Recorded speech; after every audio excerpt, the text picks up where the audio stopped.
ঠিক ১ মাস আগে একটি ডিমের দাম ছিল ১০ টাকা, যা বাড়তে বাড়তে এখন ১৪ টাকায় ঠেকেছে। গত কয়েকদিন ধরে এই দামে বিক্রি হচ্ছে ফার্মের মুরগির ডিম, যা গত সপ্তাহের চেয়ে প্রতি পিসে ১ টাকা বেশি। হিসেবে দেখা গেছে চলতি মাসের প্রতি সপ্তাহে একটি ডিমে বেড়েছে ১ টাকা করে। ফলে মাসের ৪ সপ্তাহে এক ডিমে বেড়েছে এই ৪ টাকা। গত ২ বছর ধরে জুলাই আগস্টে ডিমের দাম অস্বাভাবিক বাড়ছে। ২ বছর আগে ঠিক এ সময় ডিমের ডজন প্রথমবারের মতো ১৫০ টাকা উঠেছিল।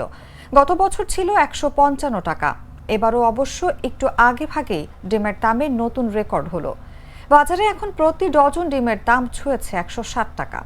প্রান্তিক খামারিরা বলছেন, ডিমের কর্পোরেট ব্যবসায়ী ও আড়তদারদের পুরনো চক্র সক্রিয় হয়ে ওঠায় বাজারে এই অস্থিরতা তৈরি হয়েছে। এ নিয়ে গত শনিবার বাংলাদেশ পোল্ট্রি অ্যাসোসিয়েশন সংবাদ সম্মেলনও করেছে। সংগঠনটি দাবি করেছে, সারা দেশে হঠাৎ করে সিন্ডিকেটের মাধ্যমে ডিমের বাজার অস্থির হয়ে যায়।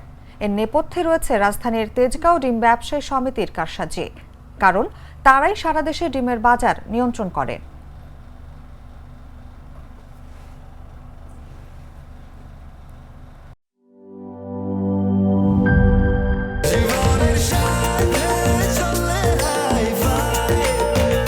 স্বাস্থ্যকর অল টাইম ফ্যামিলি কেক, সব সময় অল টাইম হেলদি লাইফ।